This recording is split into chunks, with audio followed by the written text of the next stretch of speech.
இறையேசுவிலே பிரியமான சகோதர சகோதரிகளே, உங்கள் எல்லோருக்கும் ஆண்டவர் ஆகிய இயேசு கிறிஸ்துவின் பெயரால் காலை வணக்கங்கள் மற்றும் வாழ்த்துக்கள். நான் உங்கள் அகஸ்டின் வேதியர். இன்று ஜூலை மாதம் 24ஆம் தேதி 2024ஆம் ஆண்டு. ஆண்டவரின் மடியில் 5 நிமிடங்கள். இந்த உலகத்திலேயே ரொம்பவும் சுலபமாக கிடைக்கிறது இது. இந்த உலகத்திலேயே பெரும்பாலான மக்களுக்கு பிடிக்காதது இது.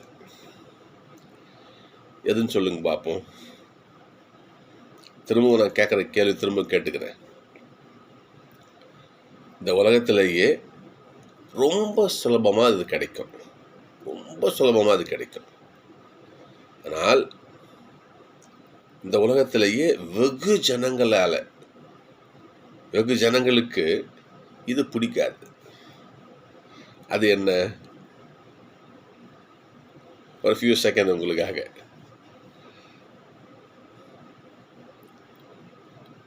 கண்டுபிடிச்சிருந்தீங்கன்னா மகிழ்ச்சி, இல்லைன்னா தெரிஞ்சுக்குங்க. நல்ல வார்த்தைகள்.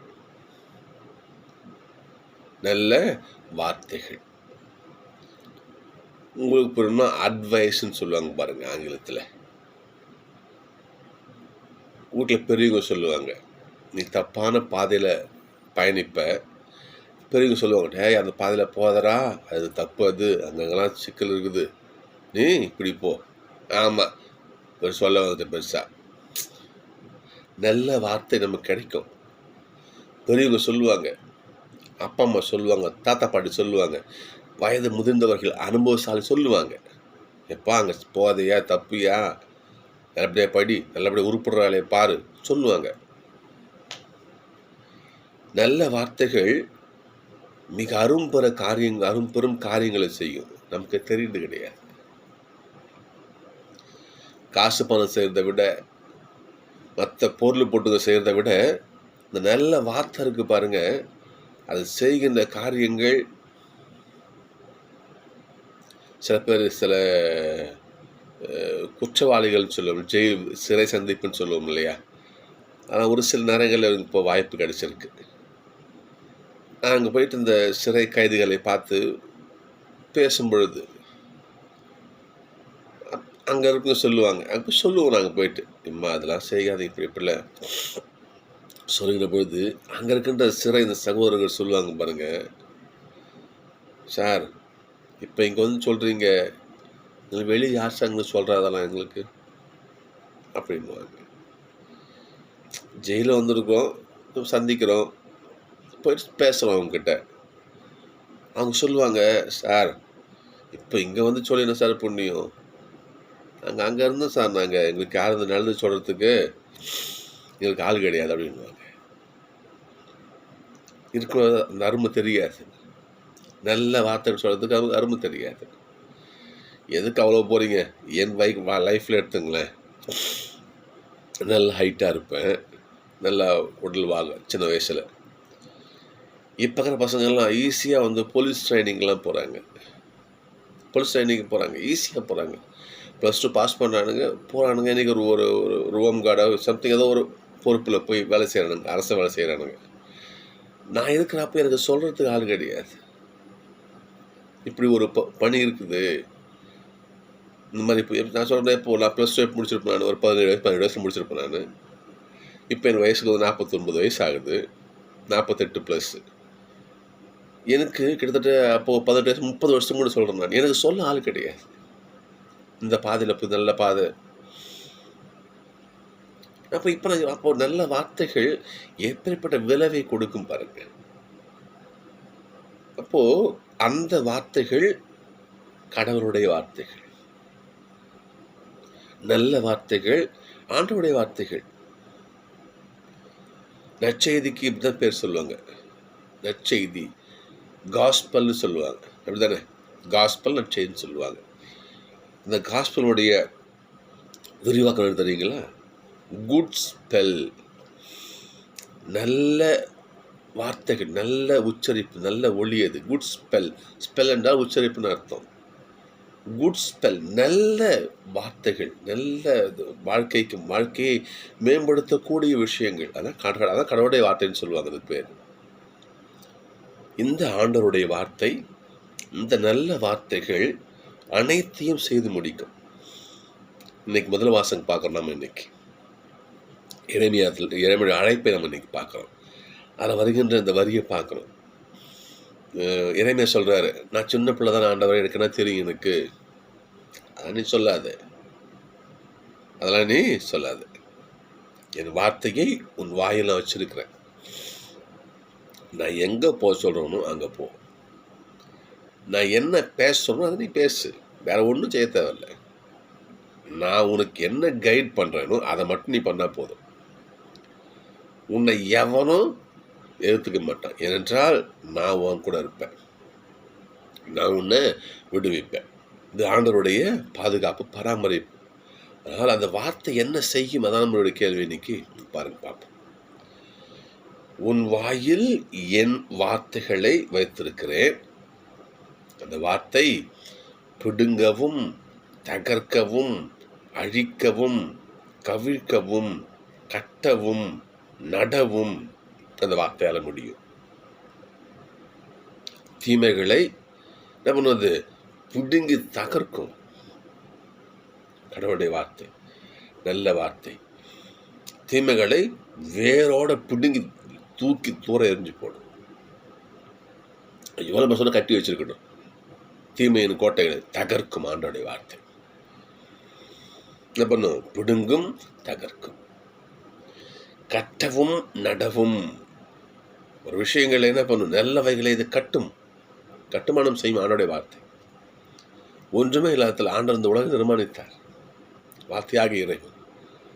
அப்படிதானே? ஆதியாகமத்தில் பாருங்க, இந்த உலகம் வெறுமையாக இருந்தது, உருவமற்று இருந்தது. ஆண்டவர் தன் வார்த்தையால் இந்த உலகத்தையே நிர்மாணிக்கிறார். இந்த ஆண்டவர் கடவுளுடைய வார்த்தை கட்டும், அனைத்தையும் உருவாக்கும், நடும். இந்த உலகத்தில் ஒன்றுமே அதை நட்டு வச்சு வளர்க்கும். அது ஆண்டவர் வார்த்தை என்ன பண்ணும்? ஒரு புதுசாக உருவாக்கும். அதனால கடவுளுடைய வார்த்தை மீறி இந்த உலகத்தில் எதுவுமே கிடையாது. நீங்க வாசிக்கணும். நம்ம ஆண்டோடைய வார்த்தை எவ்வளோ சக்தி வாய்ந்து வாசிக்கணும். நீங்க பார்க்கணும். நம்ம இன்னைக்கு பிடுங்கவும், தகர்க்கவும், அழிக்கவும். இந்த மூன்றும் தீமையை முன்னிட்டு, தீயவர்களை முன்னிட்டு, இந்த உலகத்தில் அநியாயத்தை முன்னிட்டு, அனைத்து தீச்செயலையும், அனைத்து அநியாயங்களையும் ஆண்டோடைய வார்த்தை பிடுங்கும், தகர்க்கும், அழிக்கும். அடுத்து இரண்டும் கட்டவும், நடவும். நன்மைகளை இந்த உலகத்திலே கடவுளுடைய வார்த்தையானது உண்டு பண்ணும், எழுப்பும், கட்டி எழுப்பும். நடவும், ஒரு விஷயத்தை உருவாக்கும் கடவுளுடைய வார்த்தை. இல்லையா? ஒரு வார்த்தை, ஒரு விஷயத்தை ஆண்டோட வார்த்தை உருவாக்கும். கடவுளாகாத எதுவுமே கிடையாது. எனவே இந்த வார்த்தைகள் என்ன பண்ணுறேன்? நான் உன்னுடைய வாயில் வச்சிருக்கிறேன். நீ இப்போ என்ன பண்ணு? இப்போ சொல்லுப்போ என்று ஆண்டவர் எரேமியாவை என்ன பண்ணுறாரு? தன்னுடைய வார்த்தையை அவர்கிட்ட கொடுத்து அனுப்பிச்சு வைக்கிறார். என்றால் கடவுளுடைய வார்த்தை அவ்வளவும் செய்யுங்க. வள்ளுவர் சொன்னார் இல்லையா? எப்போ நம்முடைய வார்த்தைகள் சாதாரண நினைச்சக்கூடாது. வார்த்தைகளுடைய சக்தி அது நம்மை அழிக்கவும் செய்யும், ஆக்கவும் செய்யும். யாக்கோபு சொல்லுவார் இல்லையா? இந்த உடம்புலையே கப்பலில் எப்படி சுக்கான்னு சொல்லி நங்கூரம் பண்ணுவாங்கல்ல, கப்பலில் எப்படி நங்கூரம், அவ்வளோ பெரிய கப்பலை நங்கூரம் கடலில் தூக்கி போகாது, மண்ணில் பொத்தஞ்சு இழுத்து அவ்வளோ பெரிய கப்பலை அது நிறுத்துது. அதை போல நம்முடைய நாக்கு இருக்குது, அதாவது பேச்சு.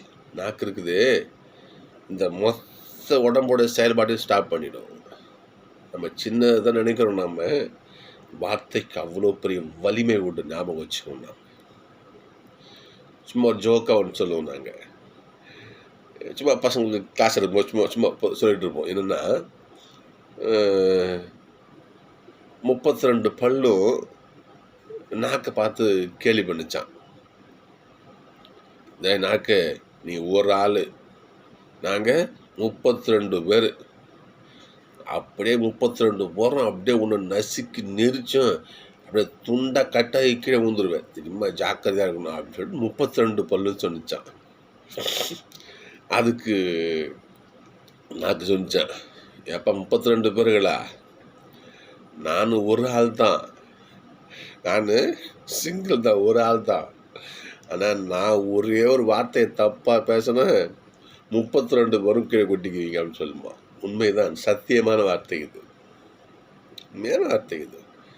இன்றைக்கி தவறாக பேசினா கழுத்து அறுத்து போட்டு போலியாங்க, யோசிச்சு பாருங்க பார்ப்போம். இன்றைக்கி சின்ன வாய் தகராறு தான் இன்றைக்கி எங்கே போய் முடியுது பாருங்கள். நமக்கு ஒரு ஒரு பேப்பர் எடுத்து பாருங்கள், நியூஸ் பேப்பர் எடுத்து பாருங்க பார்ப்போம். சாதாரண விஷயங்கள், சாதாரண குடும்பத்தில் பேசுகிற பேச்சுகள், தற்கொலை பண்ணி சூசைட் பண்ணி குடும்பத்தை பிரிஞ்சு எவ்வளோ வார்த்தைகள் பாருங்கள். இந்த வார்த்தைக்கு நம்ம வலிமை இல்லைன்னு சொல்லிடக்கூடாதுங்க. நம்ம ஞாபகம் வச்சுக்கணும், நம்முடைய வார்த்தைக்கு அப்படின்னா அவனுடைய வார்த்தைக்கு, அவருடைய வார்த்தைக்கு வச்சு பாருங்க பார்ப்போம். சரிங்களா? என்ன சொல்கிறார் இல்லையா, கப்பலுக்கு நங்குரம் அந்த உடம்புக்கு இந்த நாக்கை நீ கட்டுப்படுத்தி நீ ஒழுங்கை பண்ணி பேச்சு நல்ல வார்த்தைகளை பேசு, அங்கே பலன் உண்டு. புரியுதுங்களா? அது வள்ளுவர் சொன்னா பாருங்க, எப்பொருள் யார் யார் வாய் கேட்பினும். ஒரு வார்த்தையை யார் சொன்னாலும் தடுத்தான். எல்லாரும் பேசுகிறாங்க, எல்லாருடைய செய்தியும் காதில் கேட்குற நீ, அப்பொருள் மெய்ப்பொருள் காண்பது அறிவு.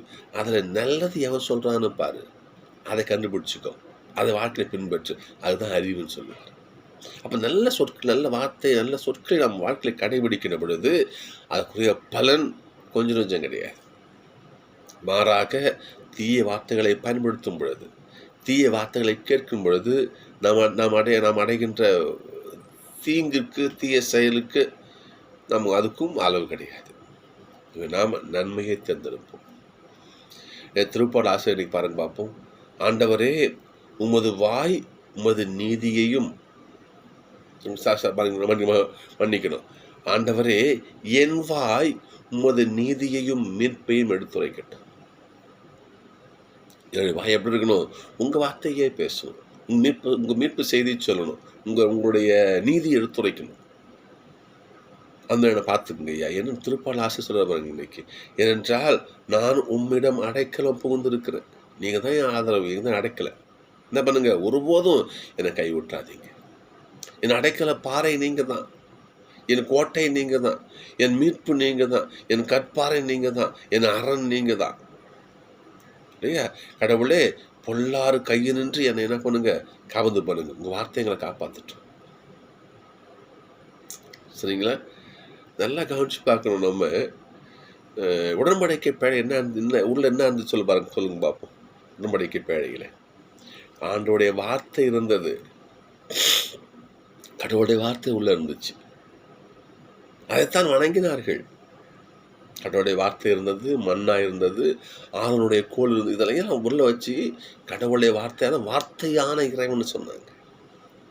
மண்பலம் கடவுள் அருவமான உருவமற்ற இல்லையா? அவர் எப்படி வணங்கினாங்க சொல்லுங்க. அவருடைய வார்த்தை தான் வணங்கினாங்க. அந்த வார்த்தை தான் கடவுள். தன் வார்த்தையால் மக்களை வழிநடத்தினார். இறைவாக்கின் வழியாக, நீதி தலைவர்கள் வழியாக, குலமுதூர்கள் வழியாக, இறைவாக்கின் வழியாக அவருடைய வார்த்தையால் மக்கள் வழிநடத்தினார். வார்த்தையால் இந்த உலகத்தையே வழிநடத்திய கடவுள் வார்த்தைக்கு இவ்வளோ மதிப்பு, ஒரு சக்தி யோசிச்சு பாருங்கப்பா. திருப்பாடாசன் சொல்கிறார் இன்னைக்கு இல்லையா, ஆண்டவரே என் வாய் உமது நீதியை மீட்பையும் எடுத்துரைக்கட்டும். அந்த வார்த்தை, உங்கள் வார்த்தை நான் சொல்கிறதுக்கு எனக்கு சொந்தமாக ஒரு எவ்வளோ ஒரு கொடுப்பணும் தெரியுமா நமக்கு. திருப்பாடு வாசிக்கிற இன்னைக்கு நம்ம அந்த வார்த்தைகள் தான் இன்றைக்கு ஏசானு அந்த காலத்தில் இந்த மக்களுக்கெல்லாம் சொல்லப்படுது. ஏசப்பா பண்ணாரு, எங்கே போனாரும் அங்கே அவனுடைய வார்த்தையை அறிவித்தார். எல்லாரும் இப்படி இரு. மலைப்பிரசங்க பாருங்க பார்ப்போம். ஏழை உள்ளத்தோடு இருங்க, அன்பு கொண்டு இருங்க, நீதியோடு இருங்க, யாரையும் பொல்லாப்பே சம்பாதிக்காதீங்க. அவனுடைய வார்த்தையை பாருங்க, நீ இதை கடைபிடித்து பார், உன் வாழ்க்கை எப்படி இருக்குன்னு பாரு. கடவுள் வார்த்தை கடைபிடித்தால் அது எப்படி இருக்கும் நீங்கள் பாருங்க பார்ப்போம். அதுதான் இன்றைக்கி அற்புதமான ஓமை. இன்னைக்கு இந்த விதைப்பருவம் ரொம்ப எனக்கு பிடிக்கும். எத்தனை படித்தாலும் சலிக்காது. அப்பேற்பட்ட ஒரு அருமையான ஒரு ஓமை இது. இந்த பாருங்க பார்ப்போம். விதைக்க போகிறாரு. சில பாதைகள் ஏன் சொல்கிறேன்னா, கடவுளுடைய வார்த்தைகள் கடவுள் யாருக்கும் பாகுபாடு பார்க்கல. கடவுள் யாரையும் பாகுபாடு பார்க்கல. என் வார்த்தை இவங்களுக்கு தான் கிடையாது. மனுஷன் பாகுபாடு பார்ப்பான். கடவுள் பாகுபாடு பார்க்க போவது கிடையாது. ஆண்டோடைய வார்த்தை எல்லோருக்கும் அறிவிக்கப்படுகிறது. நல்லவன் கட்டம் மழை எப்படி எல்லார் மேலேயும் பெய்யுதோ, அதனால் கடவுளுடைய வார்த்தை அனைவருக்கும் அறிவிக்கப்பட்டது. அதை நீ எப்படி உன் வாழ்க்கையாக நீ மாற்றிக்கிற, அதுதான் இங்கே மிக முக்கியமான ஒன்று. பாருங்க பார்ப்போம். சில விதைகள் வழியோரம் விழுந்தன. பறவைகளும் பார்க்குது, சூப்பர் சாப்பாடு, கொதி சாப்பிட்டு போயிடுது. சக்திவாய்ந்த ஆண்டோடைய வார்த்தை வயலில் போகிற வரதுக்குலாம் உணவாக போயிடுது. அவங்களாம் என்ன பண்ணுறாங்க, வார்த்தை காலி பண்ணிட்டு போயிடுறாங்க. நமக்கு அப்படி சில பேர் இருக்கணும். நம்ம வழி ஓரம் மாதிரி நமது உள்ளம் ரோட்டு ஓரம். அவனுடைய வார்த்தை வரும், மனசில் விழும், உள்ளத்தில் விழும். ஆனால் அது உள்ள வேறு பிடிச்சி வளராது. நமக்கு ஒரு நிலமா அது, சும்மா தெரு ரோடு தானே. அதை அப்போ நாங்கள் வர போகிற மக்கள் மனசில் இந்த போகிற இதில் அப்படின்னா வார்த்தையை தூக்கி போட்டு போயிடுவாங்க. நமது உள்ளம், நமது ஆன்மா ரோடா, வழி தெருவான்னு சொல்லி யோசிச்சுக்கணும். இரண்டாவது அர்த்தம் இன்னொன்று பாருங்க பார்ப்போம். இன்னொன்று பாறையில் விழுந்துச்சு. ஒரு செடி வளரணும்னா மண் வேணும். கல்லில் விவசாயம் செய்ய முடியாது இல்லையா? பாறையில் விழுந்துச்சு. அங்கே ஆழமாக மண் இல்லை. என்ன பண்ணுச்சு, அப்போ லைட்டாக முளைச்சிச்சு. லைட்டாக அந்த ஈரத்தை கொஞ்சம் துளுத்து வந்துச்சு. அதனால் பாறாங்கல்லுங்கிறதால வெயில் பட்டு கருகி போச்சு. நம்முடைய உள்ள சில பேர் அப்படி இருக்குது. ஆண்டவர் வார்த்தையை ஆர்வமாக கேட்போம், மனசுக்குள்ளே வாங்குவோம். அப்படியே உள்ள கொஞ்சம் பலனை கொடுக்குற மாதிரி, லைட்டாக அப்படி பலனை கொடுக்குற மாதிரி தொடங்கும். போகிற போக்கில் இந்த உலகத்தில் பார்க்குற மாதிரி இது கடவுளுடைய வார்த்தைக்கு வரம் போடு, நீ வாப்பா, பேராசை நீ வா, தீமை நீ வா அப்போ எப்படி இந்த வெளி அது சூரிய வெப்பங்கிறது நம்முடைய வாழ்க்கை சூழல் வச்சுக்கலாம். வாழ்க்கை சூழல் என்ன பண்ணும், அந்த வார்த்தையை கறிக்கிடும். அப்படியே கறிக்கிடும், பலனது கொடுக்காது. மூன்றாவதாக முச்செடியின் மத்தியில் அந்த வார்த்தை விழுது. மண்ணு தான், நிலம்தான், ஆனால் முச்செடிகள் நிறைந்த சந்தில் அந்த இடையில அந்த செடி விதை விழுகிறது. எல்லா முச்செடிகளும் அதை நெருக்கி அதை வளர விடாமல் அழிச்சிடுது. நல்ல மனசு தான் விழும். ஆனால் வெளியிருந்து வருகின்ற இந்த சூழல் இருக்குது பாருங்க பார்ப்போம். வெளி பிரச்சனைகள், வெளி உலக காரியங்கள் எல்லாம் போன இறை வார்த்தையை வளர விடாமல் நெருக்கி அந்த வார்த்தையவே அழிச்சிடும். அந்த விதையை அழித்து விடுகிறது. நமது உள்ளம் இப்போ 3 சொல்கிறார் இல்லையா, 3. 1 வழியோரம். நம்முடைய உள்ளம் தெருவா, ரோடான்னு யோசிச்சுக்கணும். நமது உள்ளம் பாறாங்கல்லான்னு யோசிச்சுக்கணும். நமது உள்ளம் முச்செடிகள் நிறைந்த ஒரு பகுதியாக யோசிச்சுக்கணும். 4வதாக நல்ல நிலத்தில் நல்ல விதை, கடவுளுடைய வார்த்தை விழுகுது. கடவுளுடைய வார்த்தை வீரியமானது தான், சக்தி வாய்ந்தது தான், நமக்கு மகிழ்ச்சி கொடுக்கறது தான். அந்த நல்ல விதை என்ன பண்ணுது, ஆனால் எல்லா இடத்துலையும் பாகுபாடெல்லாம் எல்லாம் விதை போட்டார். ஆனால் நல்ல நிலத்தில் விழுகின்ற விதையானது பாருங்க பார்ப்போம், சில 100 மடங்காகவும், சில 60 மடங்காகவும், சில 30 மடங்காகவும் பலனை கொடுத்தன, விளைச்சலை கொடுக்குது. அப்படியே நம்முடைய உள்ளம் நல்ல நிலமா சிந்திச்சு பார்க்கணும். நம்முடைய உள்ளம் எப்படிப்பட்ட உள்ளம், எப்படிப்பட்ட நிலம், பாறையா, ரோடா, முள்செடிகள் நிறைந்த பகுதியா, இல்லை நல்ல விவசாய நிலமா? அவனுடைய வார்த்தை விழுந்து அது 100, 60, 100, 30 பலன் கொடுத்து இதனால் மக்கள் எல்லோரும் ஒரு மகிழ்ச்சி அடைவார்களா? நீ மகிழ்ச்சி அடைவியா? பலன் கொடுத்து இன்னைக்கு ஆண்டவர் நமக்கு என்ன பண்ணுறாரு, நம்மகிட்ட கேள்வி கேட்குறார். எனக்கு ஒரு சந்தேகம் வந்துச்சு. அதை நான் என்னுடைய ஃபாதர்கிட்ட கேட்டேன். அந்த சந்தேகம் நியாயமாக நீங்களும் யோசிச்சு பாருங்கள். நல்ல நிலம், நல்ல நிலம் நமக்கு நல்ல விதை. ஆண்டோட வார்த்தை நல்ல விதை. சரி, நல்ல மண், நல்ல விதை, ரெண்டும் சேர்ந்து பலனை கொடுக்குது. ஏன் பலனில் வித்தியாசம்? யோசிச்சு பாருங்க பார்ப்போம். ஏன் பலனில் வித்தியாசம்? நல்ல மண், நல்ல விதை, எல்லா விதையும் என்ன பண்ணும்? 100 மடங்கு பலன் தர வேண்டியது தானே. ஏன் வித்தியாசம்?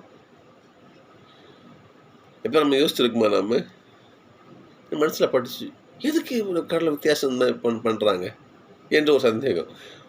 பைபிளை வாசித்தேன். என்ன சந்தேகம்? அதற்கும் அதில் விடை இருக்குது. மார்க்கு 4ஆம் அதிகாரம் 33வது திருவசனம். மார்க்கு 4:33. கடவுள் ஒரு ஓமை வாயிலாக ஒரு விஷயத்தை சொல்கிறார். அப்படி அவர் சொல்லுகின்ற பொழுது எல்லாம் நல்ல எண்ணத்தோடு தான் கேட்பாங்க. ஆனால் அவங்க புரிஞ்சு அதை வாழ்வாக்குறது என்பது அவங்களுடைய புரிகின்ற திறனை பொறுத்து இருக்குது. புரியுதுங்களா? உதாரணத்துக்கு கோயிலுக்கு போகிறோம், நம்ம ஃபாதர் பிரசங்கம் வைக்கிறார். ஆனால் எல்லாருக்கும் அந்த பிரசங்கம் 100க்கு 100 தெளிவாயிடுமா?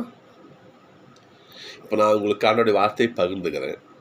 இப்போ இந்த வார்த்தை இந்த உலகத்தில் அத்தனை பேருக்கும் தெளிவாக புரிஞ்சிருமா, பதிஞ்சிருமா? கிடையாது.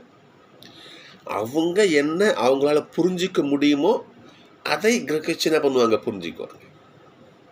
அவங்க என்ன கேட்டறிகிறார்களோ இறை வார்த்தை அவங்க எப்படி புரிஞ்சு அவங்க எந்த அளவுக்கு அவங்களுக்கு அந்த திறன் ஆண்டவர் கொடுத்துருக்காரோ அதான் என்ன பண்ணுவோம்? மனுஷன் புரிஞ்சுக்குவோம். அவ்வளோ எதுக்கு? இன்னும் சிம்பிளாக சொல்கிறேன் பாருங்க.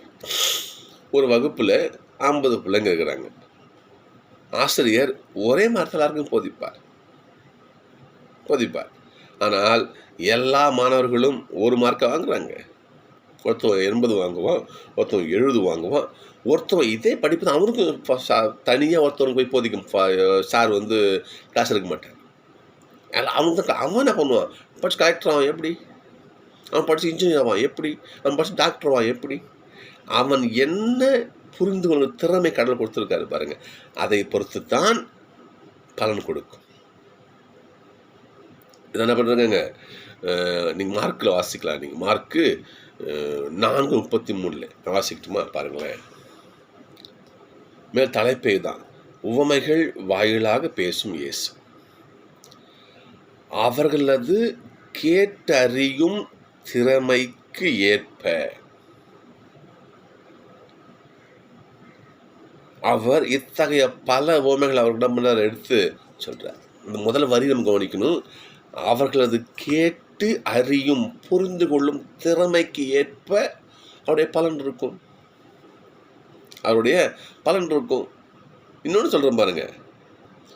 ஏசப்பா சீடர்கள் இருந்தாங்க. எல்லா சீடர்களும் பேதுரு ஆக முடியாது.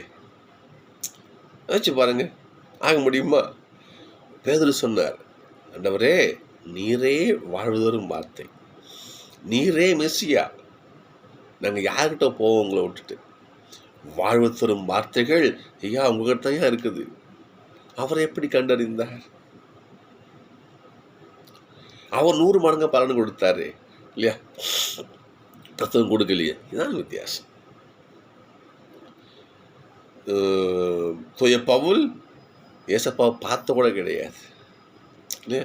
குரலை மட்டும்தான் கேட்டார். அதுவும் ஒரு புதுமையில் குரலை மட்டும்தான் கேட்டார் ஒரு பவுல். அவர் எப்படி அந்த யோசிச்சு பார்ப்போம். நான் பரிசேயன், கமாலியலுடைய சீடன் இல்லையா? நான் அவ்வளோ விரித்தனமாக நான் சட்டங்களை கடைபிடிச்சவன். நான் இதெல்லாம் எனக்கு பெருமையாக இருந்தாலும் என் ஆண்டவரை பொறுத்ததெல்லாம் குப்பன் தூக்கிப்பட்டார். எப்படி இந்த அளவுக்கு பலன் கொடுத்தார் அவர்? இப்படித்தான் கேட்டறியும் திறனுக்கு ஏற்ப. ஆனால் ஒன்று மட்டும் புரிஞ்சுக்கணும், நல்ல நிலம் பலன் தராமல் போகாது. வாசகமே அதான் இன்னைக்கு. நல்ல நிலம் 100 மடங்காக இன்னொன்று பிரிச்சுக்கலாம். ஏன் ஏசப்பா 3 சொன்னார், இன்னும் நம்ம 10 பிடிச்சிக்கலாமே, ஏன் 100 பிடிச்சிக்கலாமே நம்ம, 99 98 அப்படி இறங்கி அட்லீஸ்ட் 1% 1 மடங்காக வச்சுக்கோங்க. ஆக நல்ல நிலமாக நாம் இருந்தால் நிச்சயம் நாம் பலன் கொடுப்போம். அப்படிப்பட்ட நல்ல நிலத்தை கடவுள் நம்மகிட்ட எதிர்பார்க்குறாரு. என் பிள்ளையோடைய மனசு 100 மடங்கு வேணாம் ஐயா, என்னுடைய வார்த்தை மனசுக்குள்ளே பாதிப்பு ஏற்படுத்தி 1% நீ பலன் கொடு, 1% 1 மடங்காவது கொடு. ஏனென்றால் என்னுடைய வார்த்தை சக்தி வாய்ந்த மகிமை உள்ள வார்த்தை, அவனுடைய வார்த்தை. நான் வார்த்தை நீ தினமும் கேட்குறேன். பூசைக்கு போய் மற்ற நண்பர்கள் அம்மா அம்மா நல்ல நல்ல வார்த்தைலாம் சொல்கிறாங்க. நல்ல வார்த்தையை கேட்டு என்ன பண்ண, நீ 1% நீ பலனை கொடு என்று கடவுள் இப்போ நமக்கு என்ன பண்ணுறாரு, இப்போ நமக்கு அழைப்பு விடுக்கிறார். நேற்று யாக்கோபு சொல்லுவார், இன்னைக்கு நேற்று நம்ம சொன்ன அந்த வார்த்தை சொன்னோம், யாக்கோபு 1:22, இறை வார்த்தையை கேட்கிறவர்களாக மட்டும் இருந்து உங்களை ஏமாற்றிக்காதீங்க. ஆண்டு வார்த்தை கேட்டுட்டு அப்படியே விட்டுறாதீங்க. என்ன பண்ணுங்க, அதன்படி நடக்கிறவர்களாயும் இருங்கள். என்ன வார்த்தை பாருங்க, கடவுளுடைய வார்த்தையை கேட்டு அப்படியே ஊற்றி போட்டு போயிடாதீங்க. இந்த வழியோரமாக இருக்காதீங்க, மனசை வச்சுக்காதீங்க. உங்கள் மனசை பாறையாக வச்சுக்காதீங்க. உங்கள் மனசை முள் செடியாக நெரிச்சு வச்சுக்காதீங்க. நல்ல நிலமை உங்கள் மனசை வச்சுக்குங்க என்று ஆண்டவர் இன்று நமக்கு அழைப்பு விடுக்கிறார். என் மகனே, என் மகளே, என் வார்த்தைகளெல்லாம் மனசில் போடுறேன். நான் சொன்னேன் 3 இது சொல்கிறது இல்லையா, 100 60 30 இல்லையா.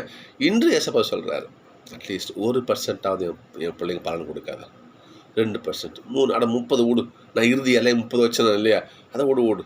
அது கீழே 29 28 இறங்கி அட்லீஸ்ட் ஒரே 1%, 1 மடங்காவது என் பிள்ளைகள் அந்த வார்த்தை என் பிள்ளை மனசில் நான் விழுந்துச்சு, ஏதோ கொஞ்சம் அந்த பிள்ளை நல்லபடியாக வரும்.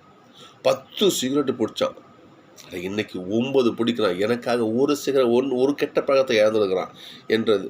அதனால் ஒன்றை இழப்பது இன்னும் நல்லது நடக்கும். இன்னும் கடவுள் முன்னேற்றி கொண்டு போவார். புரியுதுங்களா? எதுவுமே இல்லாமல் நம்ம காஞ்ச கடவுள் வெறுமே வெத்தா இல்லாமல் அட்லீஸ்ட் 1% பலன் தர முயற்சிப்போம். யாக்கோபு சொல்றது தான் நமக்கு இன்னைக்கு சொல்ல பாருங்க. அப்போ இறை வார்த்தையை கேட்கிறவர்களாய் மட்டும் நீங்கள் இருந்து கொண்டு உங்களை ஏமாற்றி கொள்ளாதீர்கள். தயவு செய்து நான் நமக்கு ஆண்டு அழைப்பு விடுக்கிறேன் யாக்கோபு வழியாக. அதன்படி நடக்கிறவர்களாகவும் இருங்கள். அப்படி வாழ்ந்து பார்க்கணுமே நம்ம. அதாவது நான் இப்போ வெளிப்படையாக சொல்கிறேங்க, நான் இதோட வெளிப்படையாக நம்ம மனசில் போட்டு சொல்லுவோம் தான். கடவுளுடைய வார்த்தை நம்ம வாழ்க்கைக்கு அப்படியே பெருசாக காசு பணத்தை சேர்த்து கொடுக்குதா, அப்படியே மாளிகை கட்டி வாழறோமா, அப்படியே மிக முக்கியமாக அந்த மன நிறைவு இருக்குது பாருங்க, கடவுள் வார்த்தை அதை கொடுக்கும். ஏதோ ஒரு திரைப்படத்தில் இப்படி ஒரு காட்சி வரும். ஒரு ஒரு முனிவர் ஒருத்தர் இருப்பார், ஒருத்தர் காணி கொண்டு போவோம். ஐயா இந்தாங்க, என்னது காசு, கரெக்டாக பணம் இருக்கும். அதில் பணம் இருக்கும் பொழுது என்ன பண்ண, சரி என்னது இது, நான் எவ்வளவோ காசு பணம் சம்பாதிச்சேங்க, மனசில் நிம்மதி இல்லைங்க ஐயா, நீங்கள் இந்த காணிக்கை எடுத்துக்கிட்டு ஒரு நல்ல வார்த்தை எனக்கு சொல்லுங்கள், மனசு நிம்மதி ஆகட்டும். அது அந்த முனிவர் சொல்லுவார், இல்லை இன்னும் எல்லாத்தையும் காசு பணத்தை வாங்கலான்னு சொல்ல, நிம்மதி வாங்க மாட்டேன்னையா சொல்லுவேன். நிம்மதியை எந்த கடையில் போய் வாங்குவேன்? நிம்மதி எங்கே விற்குது? இன்றைய உலகத்தில் நிம்மதி தானேயா இன்றைக்கி பெருசு. இன்றைக்கி இந்த உலகத்தில் யோசிச்சவங்க பார்ப்போம், எத்தனை மன உளைச்சல்கள், எத்தனை கவுன்சிலிங் சென்டர்கள், எத்தனை நம்ம பார்க்கணும். நம்ம போயிட்டு கடவுளுடைய வார்த்தை ஆன்மாவுக்கும் வாழ்க்கைக்கும் நிம்மதியை கொடுக்கும், மன நிறைவை கொடுக்கும், மன ஆறுதலை கொடுக்கும். சொல்லுவார் இல்லையா, என் நுகம் உங்களை அழுத்தாது, உங்களை காயப்படுத்தாது. நீங்கள் என்ன பண்ணுங்க, என் நுகத்தை ஏற்றுக்கொண்டு என் கூட வாங்க. ஏசப்பா அழைக்கிறார் இன்னைக்கு. ஆண்டவர் என் வார்த்தையை ஏற்றுக்குங்க, என் வார்த்தை உங்களை காயப்படுத்தாது, ஆனால் நிம்மதியும் வாழ்க்கையில் அமைதியும் சந்தோஷத்தை அந்த வார்த்தையை கொடுக்கும். எனவே சகோதரர்களே, கடவுளுடைய வார்த்தையை கேட்டு பலன் தர ஏசப்பா நமக்கு அழைக்கிறார் இன்னைக்கு. எனவே எரேமியா போல நாம் அவருடைய வார்த்தைக்கு குரல் கொடுப்போம், அவரை பின் செல்வோம். நிச்சயம் நமக்கும் வாழ்க்கையிலே நிறைவும் அமைதியும் குறைவு நிறைவாக கிடைக்கும். 2 நாள் சந்திப்போம்.